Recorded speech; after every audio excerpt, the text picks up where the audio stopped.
Hello students, welcome to Maths Planet. Today we are going to start exercise 10.4, but before starting questions, let us go through the theorems which are going to be applied in this exercise. Alright, so one by one we will go through the theorems and try to understand what is the theorem says about and how it will be applied in the question. Alright, so first is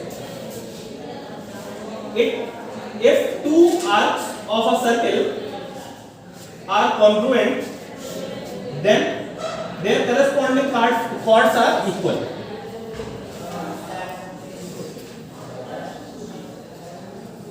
If two arcs of a circle, तो arc हम लोगों को पता है it is a continuous part of a circle. ठीक है, तो हम लोग A B पॉइंट यहाँ पे ले लेते हैं, तो A से B तक की जो कर्व लाइन है दैट इज आर्क. यहां से इसी तरह से PQ एक आर्क ले लेते हैं, तो ये जो कर्व लाइन है कॉन्टिन्यूअस, ये भी क्या होगी आर्क होगी. So if in a circle, in the same circle two arcs are congruent to each other, means इनकी लेंथ जो है वो इक्वल है, then their corresponding chords will also be equal. Okay, so we can say that if AB arc equal to PQ arc, then chord AB will be equal to chord AB will be equal to chord PQ. Okay, so this is first theorem. Second theorem is here. If two chords of a circle or congruent circles are equal, then their corresponding arcs are congruent. इसका just reverse. If it is given in the same circle, two arcs are congruent, then chords will be equal. And the second theorem is if chords are given equal, then their corresponding arcs will be congruent. तो अभी हम लोगों ने last figure में देखा था कि same circle की होनी चाहिए, बट अगर आपके सर्कल्स कॉन्ग्रुएंट हैं, दो सर्कल्स कॉन्ग्रुएंट गिवन है, कॉन्ग्रुएंट होने के लिए क्या कंडीशन होनी चाहिए सर्कल में? If two circles are congruent then their radius will be equal. तो अगर सेम रेडियस के दो सर्कल्स दिए हैं और इनमें आपने दो कॉर्ड्स ले रखी है equal, AB and CD. Suppose AB is equal to CD, then we can say that arc AB will be equal to arc CD. If chords, दो कंडीशन आपको फॉलो करनी है, एक तो या तो सेम सर्कल हो और या फिर कॉन्ग्रुएंट सर्कल हो, ये कंडीशन देखनी है. तो उसमें अगर आर्क्स इक्वल है तो कॉर्ड्स इक्वल होंगी. इसका रिवर्स, अगर कॉर्ड्स इक्वल नहीं है तो आर्क्स कॉन्ग्रुएंट होंगी. Okay, so these are first two theorems of this exercise. Now let us go through next theorems. Okay, next theorem given in your book is if there are two congruent circle और in the same circle.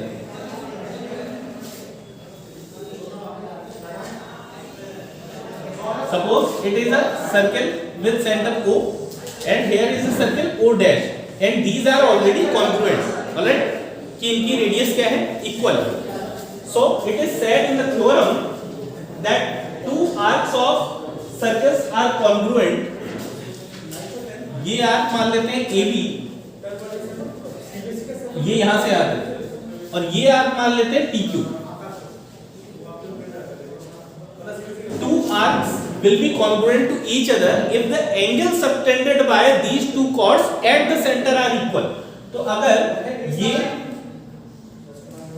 arcs centre के ऊपर एक angle draw कर रहे हैं, अगर ये angles equal तो हम लोग कह सकते हैं कि आर्क्स कैसी होंगी? कॉन्ग्रुएंट होंगी.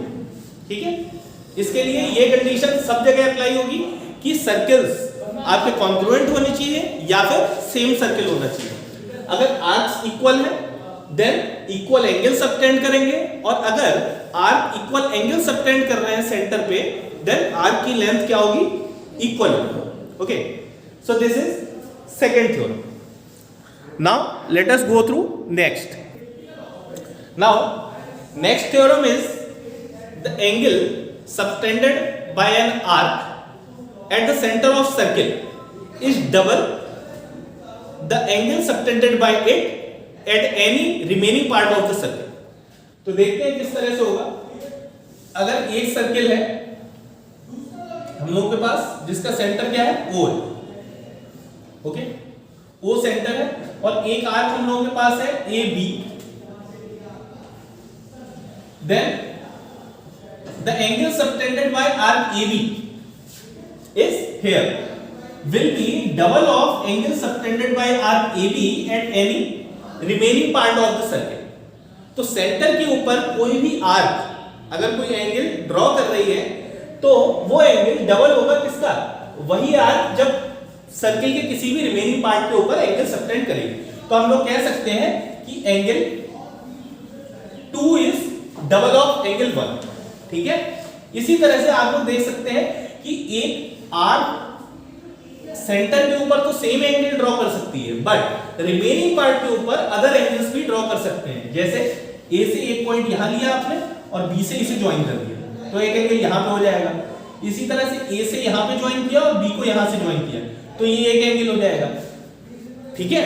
तो आपको ये ध्यान रखना है, तो एंगल कहीं पे भी बने, चाहे अपोजिट में बने या फिर इधर उधर बनता है, ये सेंटर वाला एंगल इस वाले एंगल का डबल होगा, ठीक। इसका अपोजिट हम लोग ऐसे भी बोल सकते हैं, the angle subtended bye an arc at any point of the circle is half of the angle which is subtended at the centre. या तो हम ये कहते हैं कि ये सेंटर वाला एंगल इसका डबल है, या फिर ये भी तो कह सकते हैं कि ये सेंटर वाले एंगल का ये वाला हाफ है, ठीक है। So in both the way you can apply the theorem in your questions of exercise. Let us go through next theorem. So now we will try to understand the next theorem of your book। It is given statement that the degree measure of an arc of a circle is twice the angle subtended by it at any point of the alternate segment of the circle with respect to arc। तो मैं इसे आपको simple करके समझा देता हूं कि क्या कहना चाह रहा है थ्योरम में। सबसे पहले तो आप ये समझ लें, किसी भी सर्किल में डिग्री मीजर जब किसी आर्क का निकालना होता है तो हम लोग क्या करते हैं, जैसे ये अगर सेंटर है और ये एक आर्क है PQ, ठीक है। तो PQ ये जो सेंटर के ऊपर एंगल सबटेंड कर रहा है, ठीक है। तो ये इस PQ आर्क का क्या है, डिग्री मीजर होगा। डिग्री मीजर ये वाला होगा, ना कि ये वाला, ठीक। इसकी वैल्यू इस PQ आर्क के अल्टरनेट सेगमेंट में, PQ आर्क का सेगमेंट तो ये वाला है, इसके अल्टरनेट सेगमेंट मतलब अपोजिट साइड में किसी भी पॉइंट के ऊपर आप जो एंगल ड्रॉ करेंगे उसका डबल होगा। PQ आर्क का एंगल मीजर अल्टरनेट सेगमेंट में ड्रॉ किए गए किसी भी एंगल का डबल होगा, ठीक। तो इसको वैल्यू को कैलकुलेट कैसे करते हैं ये भी देख लेते हैं। अगर आपको ये वाली वैल्यू दे रखी है, ठीक, तो आप इस वैल्यू को कैलकुलेट आसान से कर सकते हैं। लेकिन प्रॉब्लम तब आती है जब ये वाला एंगल गिवन हो, तब आप कैसे करेंगे। इसके लिए आपको एक और थ्योरम अप्लाई करनी होगी, if there is any cyclic quadrilateral. Cyclic quadrilateral किसी को पता है क्या कहते हैं? Okay, if there is a quadrilateral drawn inside the circle and all the vertex are touching the boundary of circle, then it will be a cyclic quadrilateral. कुछ इस तरह से अगर ये है ऐसे, उसका टाइप क्या है क्वाड्रिलेटरल का ये नहीं देखेंगे हम लोग, सिर्फ ये देखेंगे कि सारे वर्टेक्स टच करने चाहिए। So if there is cyclic quadrilateral then the opposite angles, if we are adding the opposite angle then the value will be 180 degree. इस एंगल का इस एंगल के साथ में 180 डिग्री होता है और इसका इसके साथ में 180 डिग्री होता है। So that is how we will try to calculate in exercise। So I hope you are able to understand this theorem। किसी भी आर्क का जो मीजर होता है, एंगल मीजर होगा, वो अल्टरनेट सेगमेंट में किसी पॉइंट पे ड्रॉ किए गए एंगल का डबल होगा, ठीक। So this is, now it's time to understand next theorem. It is given that the angle subtended by semi circle. Semi circle कब बनेगा, अच्छा एक क्वेश्चन का आंसर दें आप लोग, what is the length of longest chord inside the circle? Diameter होगा। Longest chord क्या होता है? डायमीटर होता है। So diameter divide a circle in two semi circles, can we say it? Yes sir. Okay, diameter divide the circle in. अच्छा हम लोगों के साथ में प्रॉब्लम ये है कि हम लोग इजीएस्ट वे में चीजों को समझने की कोशिश करते हैं। हम लोग एक काम करते हैं, इस डायमीटर को ऐसा ना ड्रॉ करके कुछ इस टाइप से ड्रॉ कर लो, ठीक है, जिससे किसी तरह का कोई कंफ्यूजन ना हो। डायमीटर तो कहीं पे भी हो सकती है। So every semi circle subtend a right angle on any part of the circumference at any point of the circumference। तो circumference के किसी भी पॉइंट पे अगर सेमी सर्कल जो आर्क है वो एंगल ड्रॉ करेगी तो ये सारे एंगल क्या होंगे? 90 डिग्री होंगे, चाहे इस साइड करें या फिर इस साइड, ठीक है। सो this is the next theorem, that semi circle always subtend a right angle at any point of the circumference of circle. Now move towards next theorem. So guys, first we will go through the language of the statement of next theorem. It is the arc of a circle subtending a right angle at any point of circle. तो ऐसी arc जो right angle subtend करेगी वो क्या हो सकती है? एक ही कंडीशन हो सकती है। कोई आर्क अगर राइट एंगल सबटेंड कर रही है इस तरह से, तो वो कौन सी आर्क होगी? डायमीटर होगी। डायमीटर ही होगी, अभी पिछले थ्योरम में हम लोगों ने देखा। That the arc subtending right angle at any point of the circle is forming the semi circle. ये कॉर्ड है, ये जो है ये कॉर्ड है। अगर आर्क की बात करें तो आर्क क्या होगी? सेमी सर्कल होगी ना। अगर 90 डिग्री हम लोगों को ड्रॉ करना है, then the alternate part will be semi circle। अगर ये वाली आर्क इस साइड में 90 डिग्री ड्रॉ हो रही है तो सेकंड साइड वाला जो सर्कल होगा वो कैसा होगा? सेमी सर्कल होगा। ये थ्योरम ये आप लोगों को बता देंगे। And the last theorem of this chapter of this exercise is angles in the same segment of the circles are equal. अगर एक सर्कल हम लोग ड्रॉ कर लेते हैं तो अगर किसी भी तरह से हम लोग कॉर्ड कोई भी लेंथ की ड्रॉ करते हैं और उससे एक ही तरफ के सेगमेंट में एंगल्स ड्रॉ करें, then the value of all these angles will be equal to each other. लेकिन कंडीशन क्या है? सेम सेगमेंट में होने चाहिए, ठीक है। इस सेगमेंट में ड्रॉ कर रहे हैं तो इसी सेगमेंट में होने चाहिए। इसी तरह से जब हम मेजर सेगमेंट में ड्रॉ करेंगे तो उनकी भी वैल्यू क्या होगी? इक्वल होगी। So all these angles are equal to each other and all these angles are equal to one another. So these are the theorems we are going to apply for solution of questions of exercise 10.4. Should we start next exercise? Okay. Okay. It is question first of exercise 10.4. It is given in the question that there is a circle with center O and degree measure of arc ABC। ABC ये आपको दिखाई दे रही है smile जैसी, ठीक है। ABC का degree major 100 degree centre के ऊपर, ठीक है। And we have to find out in this figure angle ABC that is drawn here and angle ADC, it is here, okay। So how we are going to calculate it? First we can say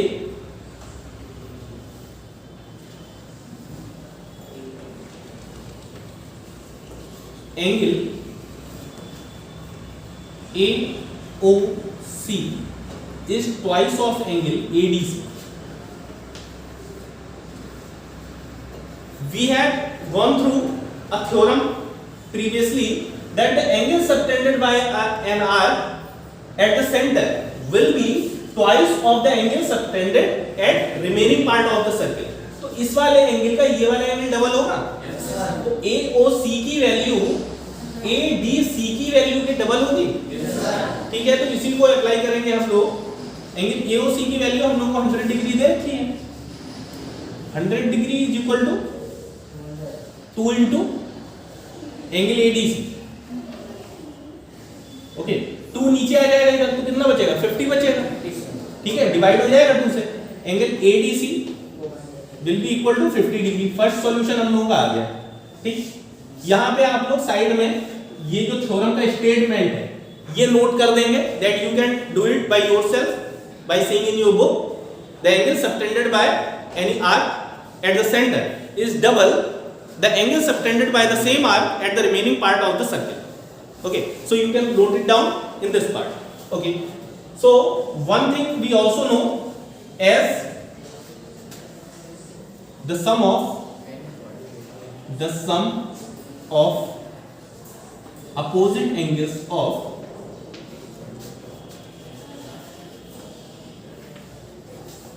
a cyclic quadrilateral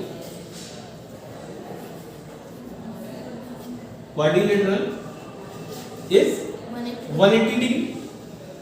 अब आप लोग देख सकते हैं कि ABCD cyclic quadrilateral है, सारे vertex touch कर रहे हैं, ठीक है।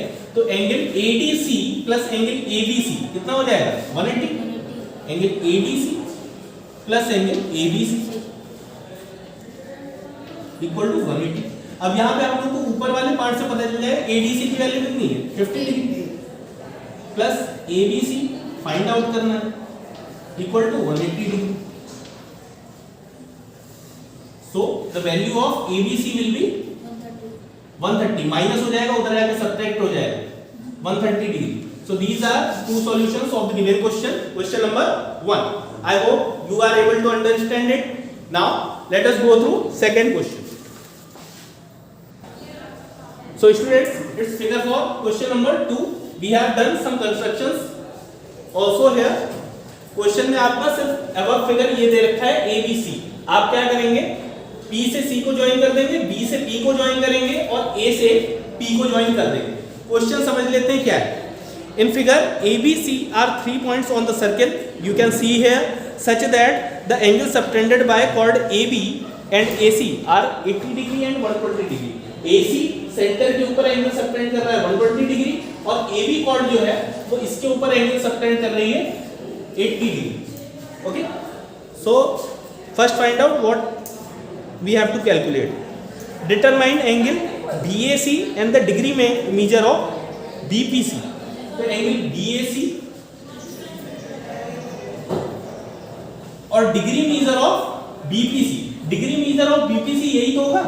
Yes sir. तो BOC की वैल्यू फाइनली फाइंड आउट करनी है ना हमें, ठीक है। तो देखते हैं कैसे करेंगे। BAC कहाँ है, BAC, ठीक है।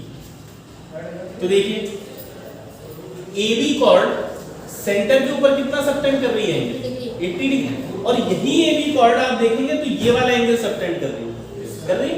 तो ये वाला अगर 80 है तो ये वाला कितना होगा 40, ठीक है।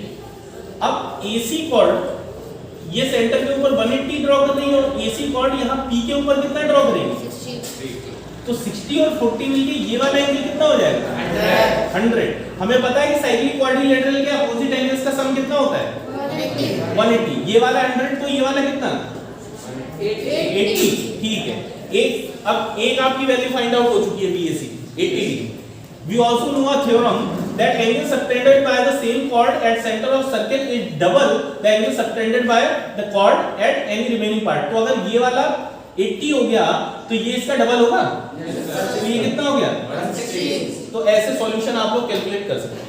So this is all for today's session. I hope you are able to understand the problems based on this theorem. If you find any difficulty, you can put it in comment box and try to solve the questions remaining of this exercise by yourself. Okay, we will meet in next session with upcoming exercise. Till then, take care. Thank you.